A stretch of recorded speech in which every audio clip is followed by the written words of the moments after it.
नमस्कार, बड़ी बहस छत्तीसगढ़ में आपका स्वागत है और मैं हूं आपके साथ कृतिका सूर्यवंशी। छत्तीसगढ़ समेत देश के 10 राज्यों के राज्यपाल बदल गए हैं। रामेंडेका छत्तीसगढ़ के 10वें राज्यपाल होंगे। अभी ये जिम्मेदारी विश्वभूषण हरिचंदन के पास है। अब राज्यपाल बदलने से आरक्षण का मुद्दा फिर से गरमाने लगा है। वहीं महाराष्ट्र के राज्यपाल रमेश बैस को भी बदल दिया गया है। महाराष्ट्र के राज्यपाल रमेश बैस को अब तक कोई जिम्मेदारी नहीं दी गई है, जिसके बाद उनके वापस छत्तीसगढ़ आने की चर्चा है। नए राज्यपाल की नियुक्ति के साथ ही आरक्षण का मुद्दा एक बार फिर से कांग्रेस ने उठा दिया है। कांग्रेस ने राज्यपाल से मांग की है कि वो लंबित आरक्षण के मुद्दे पर जल्द फैसला ले। कांग्रेस ने कहा है कि नए राज्यपाल सबसे पहले आरक्षण बिल पर दस्तखत करें। लंबे वक्त से आरक्षण बिल राजभवन में लंबित पड़ा है। कांग्रेस का कहना है कि राज्यपाल अगर जल्द इस पर दस्तखत कर देते हैं तो सर्व समाज को उतनी ही जल्दी उसका अधिकार मिल पाएगा। राज्यपाल बदले जाने के बाद विपक्ष फिर आरक्षण का राग अलाप रहा है। पूर्व मंत्री शिव डहरिया ने कहा है कि नए राज्यपाल आ रहे हैं, उनसे उम्मीद है कि वो अटका हुआ विधेयक पर विचार करें। तो वहीं सरकार के मंत्री का कहना है कि इसका निर्णय सरकार लेगी। बात साफ है कि नियुक्ति के साथ ही आरक्षण की अलख एक बार फिर जग गई है।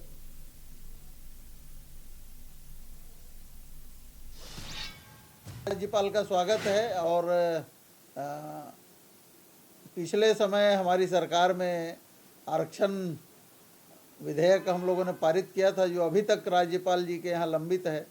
आग्रह करेंगे कि वो उस पर अपनी सहमति माननीय राज्यपाल महोदय दे। सर, वहीं महाराष्ट्र से जो कांग्रेस जो है पहले अपने घर को संभाले। उनके यहाँ सिर फुटौल की स्थिति है, परिणाम सामने में है। विधानसभा चुनाव में एक तरफा हार हुई है, लोकसभा चुनाव में एक तरफा हार हुई है। वो अपने अंदरूनी अपने लड़ाई झगड़े को पहले संभाले, उसके बाद दूसरे के बारे में बात करें। और माननीय रमेश बैस जी तो बहुत कद्दावर नेता हैं, बहुत बड़ा व्यक्तित्व है उनका, उनके बारे में कुछ बोल नहीं सकते। केंद्रीय नेतृत्व हमारे भारतीय जनता पार्टी का जो निर्णय होता है वो सर्वमान्य होता है। रमेश बैस इतने बड़े व्यक्तित्व के धनी हैं, इतने बड़े सीनियर लीडर हैं। ये डॉक्टर शिव डहरिया को उनके सलाह की ज़रूरत नहीं है। और ये होता कौन है शिव डहरिया, रमेश बैस को सलाह देने वाले? हमारे छत्तीसगढ़ के सबसे वरिष्ठ नेता हैं वो।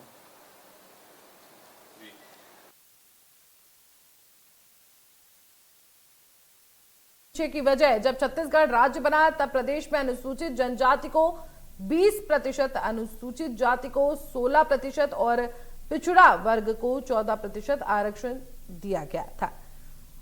अब इस तरह से कुल आरक्षण 50% था और संविधान में भी 50% आरक्षण दिए जाने का प्रावधान है। और बाद में जब रमन सरकार ने 2012 में 58% आरक्षण को लेकर अधिसूचना जारी की,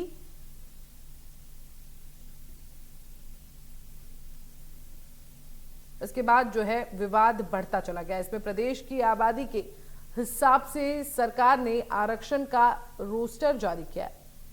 इसके तहत अनुसूचित जनजाति को 20 की जगह 32%, अनुसूचित जाति को 16 की जगह 12%, तो वहीं ओबीसी को 14% आरक्षण का प्रावधान किया है। इसे आरक्षण का दायरा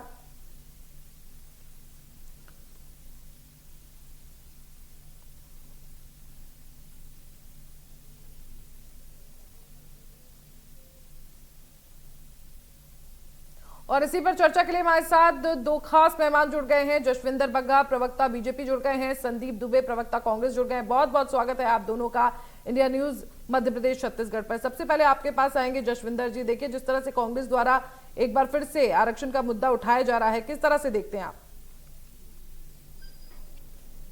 देखिए, मुझे लगता है कि कांग्रेस विपक्ष में है, उसके पास मुद्दों का अभाव है, विषयों को ढूंढ नहीं पा रही है, भारतीय जनता पार्टी को किस प्रकार से घेरना है, और अपनी इस हताशा में उन मुद्दों को फिर से जिंदा करने की कोशिश कर रही है जो अपने 5 वर्ष के शासन में कांग्रेस जिस पे कुछ कर नहीं पाई थी। देखिए, महामहिम का आना हो रहा है, अभी उनका छत्तीसगढ़ आना हुआ नहीं है, अभी उन्होंने चार्ज लिया नहीं है।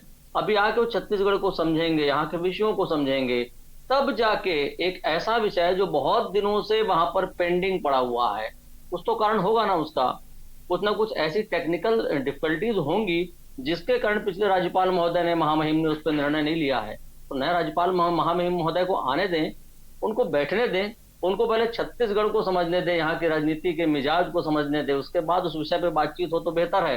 लेकिन फिर कहता हूं, कांग्रेस अपनी हार की हताशा में, हार विधानसभा की भी और लोकसभा की भी, मुद्दे ढूंढ नहीं पा रही है, विषय पकड़ नहीं पा रही है, और इसलिए विपक्ष की भूमिका अदा करने के चक्कर में वाहियात आरोप लगाने लग गई है फिर से। ठीक है, आपके पास आएंगे संदीप जी। देखिए, जिस तरह से अभी आए भी नहीं है नए राज्यपाल और कांग्रेस पहले से ही मुद्दा उठाने लगी है, बीजेपी का कहना है कि हताशा है ये हार की। मैं पहले जो है नए राज्यपाल का छत्तीसगढ़ में स्वागत करता हूं, और बीजेपी के प्रवक्ता जो है, जो अपनी रटा रुटाए बात कर रहे हैं, उससे बाहर वो भी नहीं बोल पाएंगे। लेकिन मैं कानून के विषय में आपको बताऊंगा, ये कांग्रेस की हताशा नहीं, जो संविधान में लिखा है उस बात को हम उठा रहे हैं। आप रिजेक्ट कर दीजिए।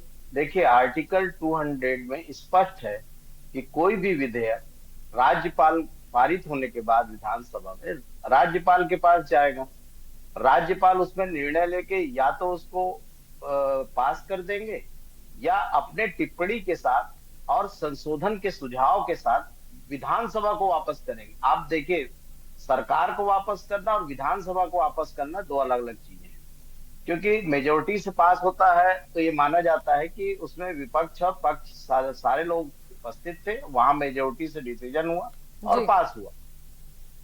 अब उसमें कमेंट्स करके भेजना है। दूसरा जो है, एज सुन एज पॉसिबल, जितनी जल्दी हो सके, एज सुन एज पॉसिबल को सुप्रीम कोर्ट ने बहुत सारे जजमेंट में डिफाइन किया है। परिस्थिति को देखते हुए आप 3 महीने ले सकते हैं, 4 महीने ले सकते हैं। आप 22 दिसंबर 2022 को ये विधेयक पारित हुआ है और ये विधेयक राज्यपाल के पास गया। 2 राज्यपाल इस बीच में बदल गए हैं, 30 राज्यपाल आ रहे हैं, और हम उम्मीद करते हैं कि कम से कम कॉन्स्टिट्यूशन के हिसाब से काम करे। दूसरा जो है, इसमें और एक आपको बता दूं, तीसरा जो कानूनी पहलू है कि गवर्नर अगर ये पाता है कि यह विधेयक कानून राज्य विरोधी है, राष्ट्र विरोधी है, या फिर कॉन्स्टिट्यूशन के अगेंस्ट है, या केंद्र सरकार का इसमें इन्वॉल्वमेंट होना चाहिए, तो इसको राष्ट्रपति को भेज सकती है। ठीक है, ठीक है, इसका जवाब हम ले लेंगे जसविंदर जी से संदीप जी। लेकिन अभी 2 मिनट और लीजिए, 2 मिनट और लीजिए, क्योंकि जसविंदर सिंह तो जो अभी बोलने वाले हैं वो भी मुझे मालूम है। उनको तो दुनिया भर की बात आएगी, कानूनी छोड़ के बोला हूँ। मैं आपको बता दूं, ये आरक्षण विरोधी कहाँ से रहे हैं। जब कर्पूरी ठाकुर मुख्यमंत्री थे तो पिछड़ा वर्गों को आरक्षण दिया, इन्होंने विरोध किया। ठीक है, भारत रत्न बाद में उनको अभी दिया, उसको सब्सटेंस करने के लिए। जब विश्वनाथ प्रताप सिंह की सरकार थी उस समय मंडल का मंडल चला, इन्होंने आरक्षण का विरोध किया। आज भी आरक्षण का विरोध कर रहे हैं। अगर इनमें दम है, नैतिकता है, राज्यपाल आ जाए, 1 महीना ले ले, 2 महीना ले ले, अब प्रतिनिधिमंडल इनका जाए कि जो विधेयक आपके पास है उसको या तो लौटाएं या तो इसको पारित करें। और आपको मैं बता दूं, जब ये विधेयक लाया गया तब क्वांटिफिकेबल डाटा को डिस्क्लोज नहीं किया, ये आरोप कांग्रेस के ऊपर रखा जी। उस आरोप में आज 8 महीना हो गया, क्वांटिफिकेबल डाटा भी इनके पास है, उस पर ये कुछ नहीं कर रहे, मौन है, क्योंकि ये आरक्षण विरोधी है, संविधान विरोधी है। संविधान से इनका कोई लेना देना नहीं है। ये गवर्नर भी आएंगे, मैं उम्मीद करता हूँ। ठीक है, जसविंदर जी आएंगे, उनको बोल लेने दीजिए, उनके बोलने से संविधान को खतरा नहीं हो जाएगा आपके पास नहीं। लेकिन आप समझिए कि आर्टिकल 200 में जो लिखा है उसका पालन राज्यपाल क्यों नहीं करता। आज तमिलनाडु सरकार को सुप्रीम कोर्ट जाना पड़ रहा है, सुप्रीम कोर्ट उसमें नोटिस ले रही है। पंजाब सरकार गई और साथ साथ जो है पश्चिम बंगाल सरकार गई, सुप्रीम कोर्ट के नोटिस के बाद गवर्नर को विधेयक पास करना पड़ रहा है। केरल सरकार गई, केरल सरकार वाले में तो एक बहुत हुआ कि सुप्रीम कोर्ट ने महामहिम राष्ट्रपति महोदय को नोटिस कर दिया है कि आपने राज्य विधेयक को क्यों रोक के रखा है। तो ये क्या दर्शाता है? ये सिर्फ बग्गा जी यहाँ बैठ के भाजपा को डिफेंड नहीं कर सकते। पूरे देश में जो चल रहा है, जो कानून व्यवस्था है, जो सुप्रीम कोर्ट कह रहा है, उसको देखना होगा। कांग्रेस और बीजेपी की बात नहीं है यहाँ पर। ठीक है, हमारा ठीक है, जसविंदर जी को सुन लेते हैं। संदीप जी, निरस्त कर दे। मैं कहूँ जी, मुझे मौका है? जी जी जी, कहिए। वैसे भी संदीप देखिए, जी को मैं पता है आप मैं क्या कहने वाले हैं। हाँ, मैं बड़ा आश्चर्यचकित हूँ और मैं प्रणाम करता हूँ कि उन्हें ये पता है कि मैं क्या कहने वाला हूँ। हाँ, ये पक्का है कि मैं वकील नहीं हूँ और इसलिए संदीप जी को लगा होगा कि वो जो बातें कह रहे हैं वो बहुत तर्कसंगत होंगी और मेरी बातें तर्कसंगत नहीं होंगी क्योंकि मैं वकील नहीं हूँ और वो वकील हैं। लेकिन एक बात बताइए मुझे, संदीप जी कह रहे थे कि जो विधेयक राज्यपाल महोदय के पास गया है, उसमें चूंकि पक्ष और विपक्ष दोनों थे सदन में, इसलिए वो गया है और उसे मानना चाहिए। साहब, पक्ष विपक्ष दोनों अगर उसमें सहमति दे, सर्वसम्मति हो, तो पक्ष विपक्ष का महत्व है। हम वहां हैं, विपक्ष में हैं, हमने अपनी टिप्पणी दर्ज कराई, आपने अपनी टिप्पणी दर्ज कराई है, वो बहुमत से पास होके गया होगा मुझे लगता है। और दूसरा, भारतीय जनता पार्टी आरक्षण विरोधी है। साहब, कब से भूल गए आप? आपके ही प्रधानमंत्री श्रीमान राजीव गांधी ने संसद सत्र में आरक्षण का विरोध किया था। उनके स्पष्ट भाषण है, आप निकलवाएं रिकॉर्ड से और पढ़ के देखें। और दूसरा विषय, अगर भारतीय जनता पार्टी इतनी आरक्षण की विरोधी होती तो क्या ओबीसी को, अल्पसंख्यक ओबीसी को जो है अन्य पिछड़ा वर्ग को संवैधानिक आयोग का दर्जा देती? क्या एक अनुसूचित जाति के व्यक्ति को राष्ट्रपति बनाती? क्या एक एसटी आदिवासी महिला को राष्ट्रपति बनाती? आप बेतुका तर्क देने से, और सिर्फ भाजपा वाले क्या कहेंगे, और भाजपा वाले मैं जानता हूं क्या बोल सकते हैं। भाजपा संविधान विरोधी आपने कह दिया, कैसे?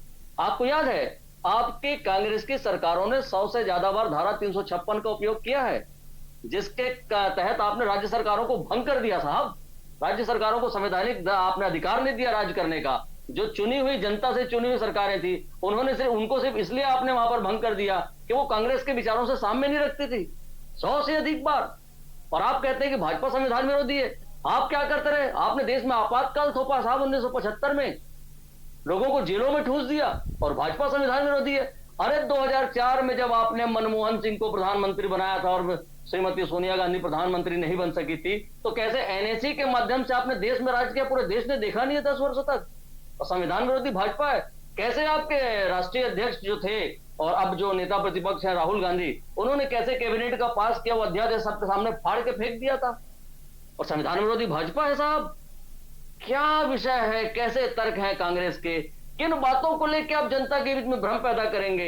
एक बार आपने काट की हांडी चढ़ा दी है साहब लोकसभा के चुनाव में कि मोदी जी आएंगे तो संविधान खत्म हो जाएगा, आरक्षण खत्म हो जाएगा। ये आपकी काट की हांडी बार बार चढ़ने वाली नहीं है संदीप जी।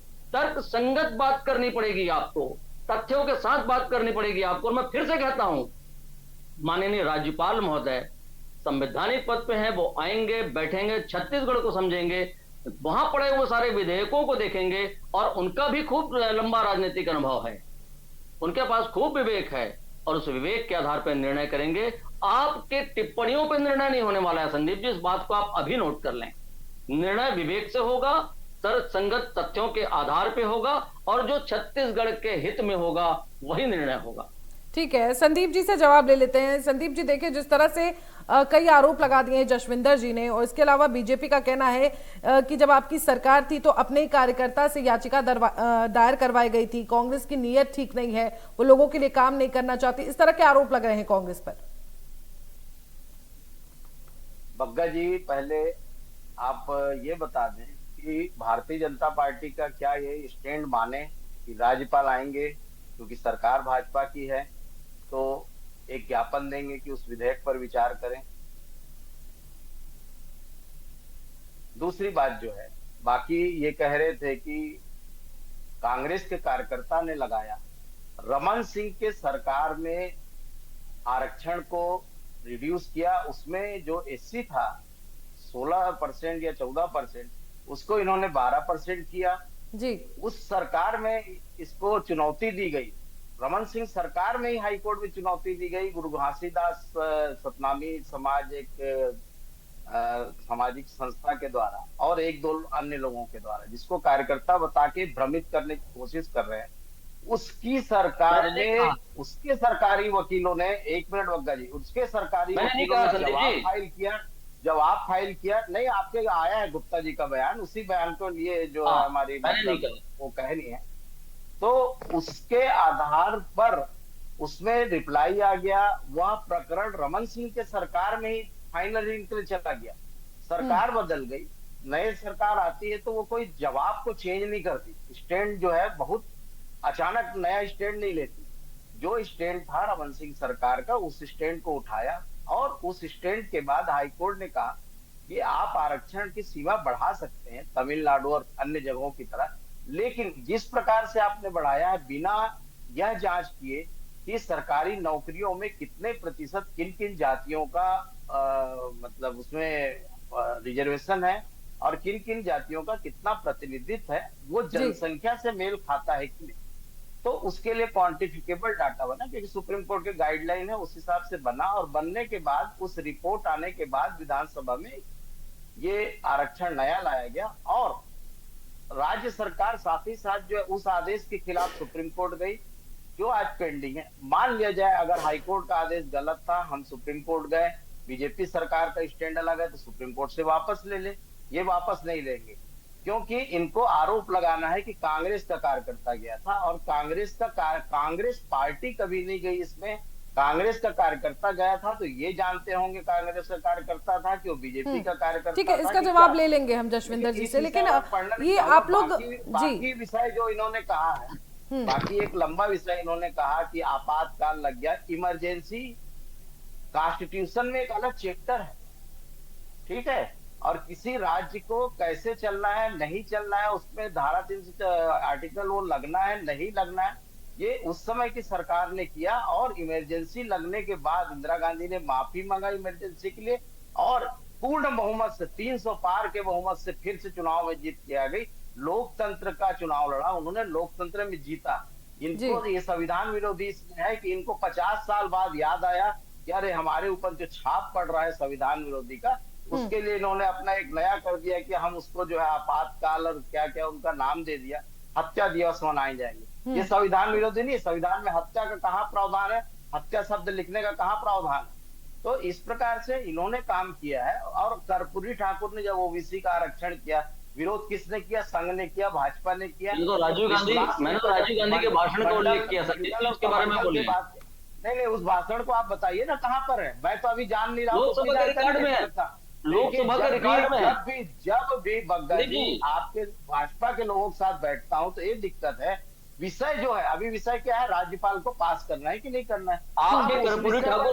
लेकिन संदीप जी देखिए, अभी राज्यपाल आए नहीं है। मैंने इसलिए बोला ठाकुर तक पहुंच जाए और मैं राजीव गांधी की याद दिलाऊंगा आपको, भाजपा का प्रवक्ता याद आता है। आप भाजपा के प्रवक्ताओं संदीप जी रहते हैं, ये बात आप भाजपा के आप इस ढंग से बोल रहे हैं। आपको भाजपा के प्रवक्ताओं से पूर्वाग्रह क्यों है, मैं तो ये पूछता हूँ। ठीक है, जसविंदर जी आएंगे आपके पास, लेकिन संदीप जी देखिए, संदीप जी बात कहना, अभी आयोग वगैरह के साथ चल रहे होंगे तो आप अपना टीआरपी बढ़ाएं। हाँ, लेकिन संदीप जी देखिए, जिस तरह से देखिए राज्यपाल जो है वो 31 जुलाई को आएंगे, अपना पद भार ग्रहण करेंगे, आप लोग अभी से ही आरक्षण करने लगे हैं, ये कौन सी रणनीति है आपकी?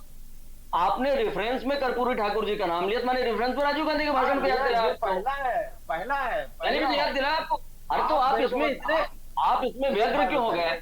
आपने एक रेफरेंस दिया, मैं एक रेफरेंस दे दिया। का जो आरक्षण विरोधी चेहरा है वो बहुत शुरू से है, मैं बताना चाह रहा हूँ, आज नहीं। हम लोग लोकतंत्र में हैं संदीप जी, हम लोग लोकतंत्र में हैं।